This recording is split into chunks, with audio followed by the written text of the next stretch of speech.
We need each other to survive. We have congregated ourselves in villages and tribes for as long as we've existed, and to be ousted from that tribe or village meant certain death. So there is an old evolutionary archetypal fear associated with rejection. What up, everybody? Welcome back to Operation Moksha. I'm your host, Chris Roscoe. Today we're gonna be talking about rejection, the thing that everybody fucking hates. We're gonna be talking about how to deal with it, how to integrate your relationship to it, and ultimately why it's not really something to be scared of, and instead it's something to be fully and completely embraced, because it'll turn you into a fucking badass. So let's start talking about this first. So rejection is an archetypal fear. It is something that is based in who we are as a species. However, we don't live in those societies anymore where if you get rejected by one group, just find another one. You get rejected by a different group every fucking day of the week and still find another one. There's endless places you could go. Endless amounts of villagers or whatever, and we're not secluded and sequestered the way that we were before. So now you can just kind of move about whatever. So like rejection doesn't have nearly the big of threat of death that it used to, but we still kind of have those archetypal and evolutionary fears still in us to a large degree, because for most of our, development as a species, it really did mean death to a large degree. So you really need to take that into consideration, but also at the same time, know that that just isn't really relevant anymore. Rejection, you can experience rejection over and over every single day for the rest of your life, and you'll be fine. Well, I guess if everybody's rejecting you, then like maybe clean your shit up, like maybe figure out why everyone's rejecting you. But you could experience rejection from like a person every day for the rest of your life while hanging out with other people, and you'd be totally fine. Like it's not gonna kill you anymore. You'll be all right. However, we do still have these fears, so let's talk about it. You are not actually afraid of rejection. You are afraid of the emotions and the ideas associated with rejection. You are afraid of the meaning that you have put onto rejection, and also, the meaning that comes along with your evolutionary psychology as a human being. What's important to know now is that rejection doesn't have the genuine real-world threat that it used to. At this point, rejection only comes along with an emotional threat. It comes along with an existential threat, right? Where it's like you get rejected and you think, oh my God, it must be something about me. I must suck. I must be terrible, and blah, blah, blah, blah, blah, blah, blah, blah. And your mind fills in all the blanks as to why you got rejected. That's what you're really afraid of. You're afraid of what you're going to do to yourself after you get rejected. Because if you didn't do anything to yourself, if rejection didn't register on an emotional level, you'd go up and like talk to somebody and they'd be like, oh, I don't like you. And it would be neutral. If you didn't prescribe any meaning to it, if you didn't bring any emotions into the situation, it would just be a thing that happens. Just like I'm gonna knock on this table. Nothing. Where if you were to go to a person, say, hey, I like you, wanna hang out? And they go, no, I don't wanna hang out. You just go, okay, cool. Maybe another person will. Not that big of a deal.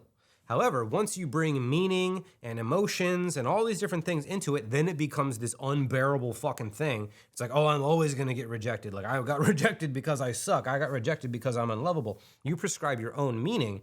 And unfortunately, and fortunately, the thing that happens is you assume that you got rejected based on the reasons you think that you deserve to be rejected. So if I get rejected, I'm going to assume that I got rejected for different reasons than if you assumed you got rejected, right? Because I have different insecurities. I have different fears. I have different reasons that I'm afraid people will reject me. I have different parts of my personality I'm afraid of people seeing. I have different things that I'm afraid of being called. I have different things that I'm afraid of being seen as. And so ultimately I have a different set of emotions and a different set of ideas and a different series of meanings that I can attribute to things that are really painful. And that's what I'm really afraid of. And that's what you're really afraid of. So the way to take your power back from all this is to acknowledge that rejection is a neutral thing that just happens, like a leaf falling. Nobody gets all crazy if a fucking leaf falls. You don't like beat yourself up over it. It's just a thing that happens. And you go about your day. Know that rejection is like that. It's completely neutral and devoid of any meaning outside of that which you give it. And then to know that when you do get rejected, that what you're gonna do is you're gonna project your own insecurities and your own fears and your own whatever onto why that happened. You are essentially going to use the reasons that you think you should be rejected or you deserve to be rejected. You are going to use this as an opportunity to validate those.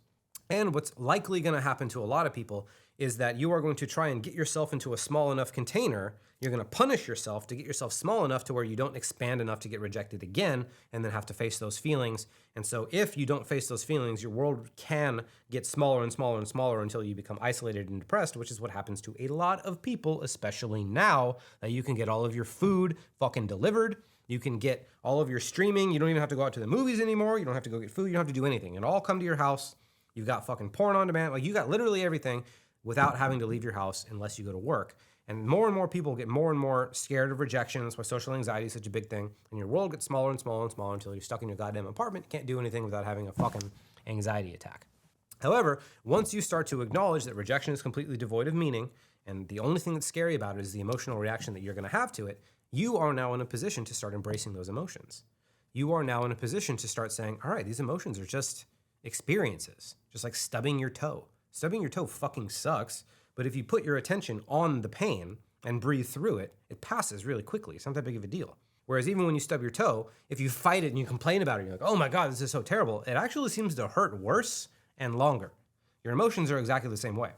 If somebody rejects you and you feel pain and you put your attention on that pain and you focus on it and you breathe into it and you embrace it, it passes. And you're like, oh, it was an uncomfortable experience for damn certain, just like stubbing my toe.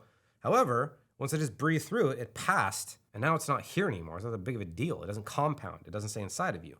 However, if you get rejected and you create all those emotions and you like want to hide yourself from them, you push them away into your shadow, the more you push in there, it gets bigger and bigger. It starts taking up more and more space, and there's less and less room for you to take up space.